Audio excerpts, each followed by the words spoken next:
and welcome back to Shoogly Shed Motors. We have the forks back from Chrome. Here they are, all packaged up nice and neat from AM Philpott, otherwise known as pitted forks. So pitted forks, I've used them a few times and mentioned them a few times in the past. They're down in Luton in England and they've been a huge supporter of mine. Basically what they do is they grind down your chrome fork stanchions, build back up with hard chrome back up to the correct size, grind and polish them, and basically it's the most durable chrome finish you'll get for a set of motorbike forks.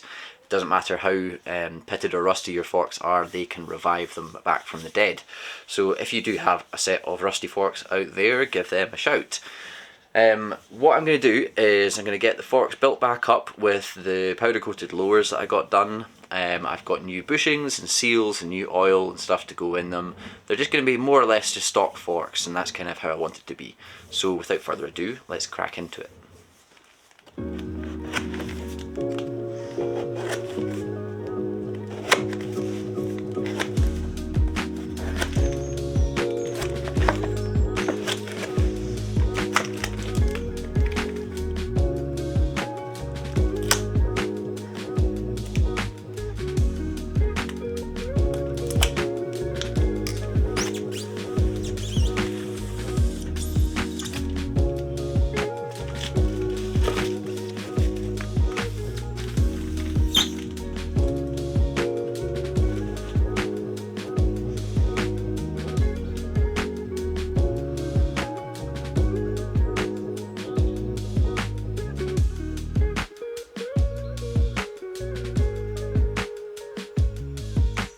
It does not get better than that.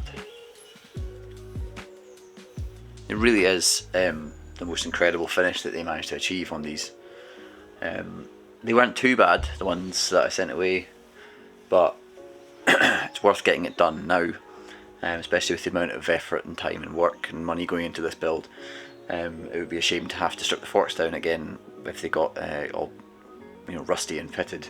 And there was a few pittings starting on these, but I mean, Philpott's, honestly, pitted forks, they really do an incredible job, and it's actually not that badly priced as well.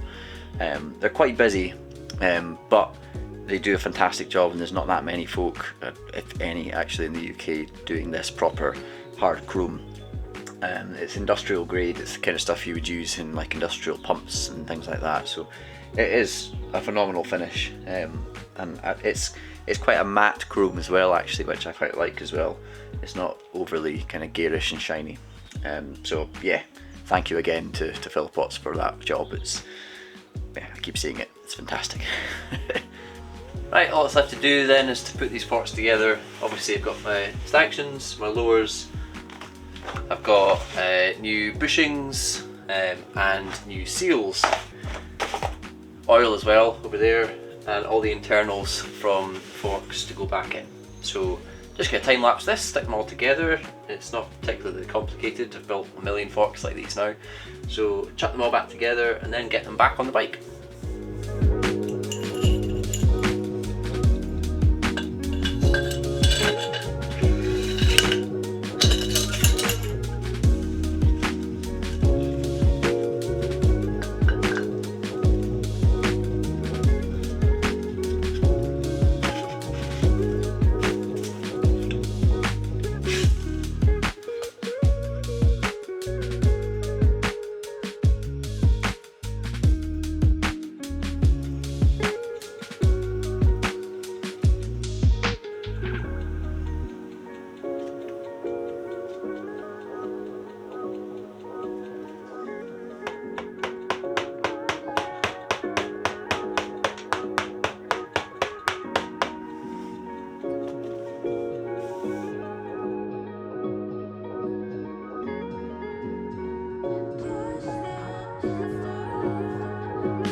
Right, after a bit more jiggery pokery than was planned, that's the forks back together. I basically had a bit of an issue trying to press the upper bush into place. I don't know why, but it was just a lot tighter than the upper bushes on other forks that I've reassembled. Only thing I can imagine is that's the first time I've actually replaced the bushings, so perhaps the bushings that I've put back into forks that I've rebuilt in the past have actually been a bit worn and therefore were easy to press into the fork.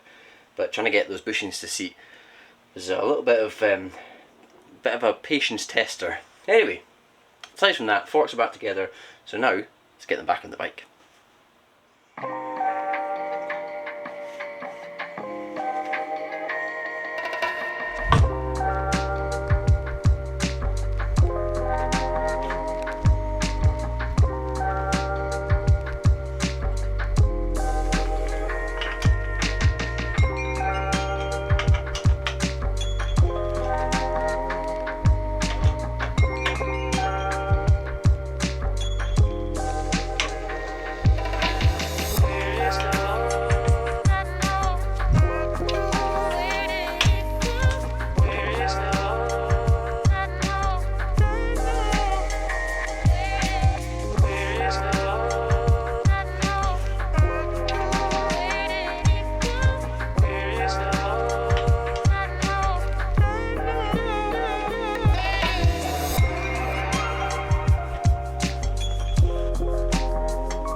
So it's looking pretty good so far. That's obviously the forks on and the brakes on and the brake lines all hooked up.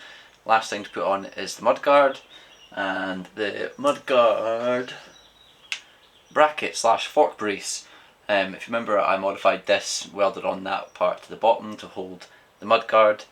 I've had it Cerakoted black with lovely stainless fixings. I think it's going to match the rest of the bike pretty well. So bolt this to this and that to that.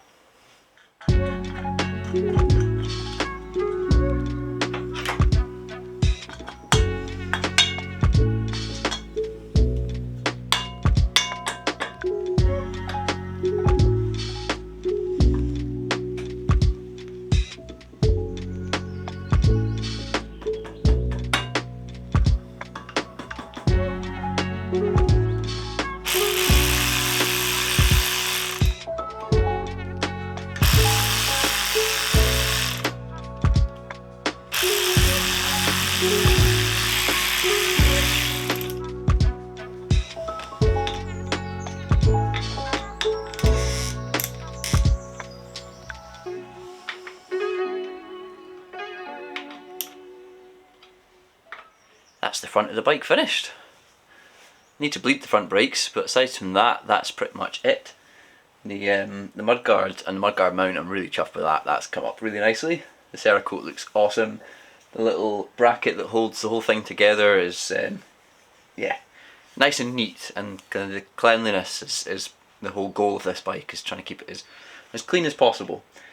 The brakes, obviously, they all line up nicely, which was a bit of a mission, as you may recall. Once they've been bled up, obviously, I'll be able to check the function of them, but I can't see any issues. They're nice and square on the rotors, so that's the main thing. Yeah, the only thing I'm really missing now, well, the things I should say, is the seat and the tank. The tank, obviously, is away getting fixed. Let's not get into that. And the seat pan is away with Tom Hurley getting that upholstered as well. So once those two things come back, there's a couple of wee loose ends to tie up, and then the bike is nearly ready for the show. I obviously have, like I said, a few loose ends to tie up, leading the brakes and that kind of thing to sort. But as far as an aesthetic motorcycle goes, it's ready for the show when the seat and the tank come back. Obviously, we still haven't wired the bike properly, and we haven't tried to get it running yet, but I don't think I'm really going to get a chance to really get my teeth into doing that before the show, so I'm not going to worry myself about that. Like I've said in the past, I'm just going to get this bike looking show ready, concourse condition, get it to the show, and then once it's back from the show, I'll dive back into the wiring and actually getting the bike running properly and running in the engine, things like that. But all that said, I think we're almost there.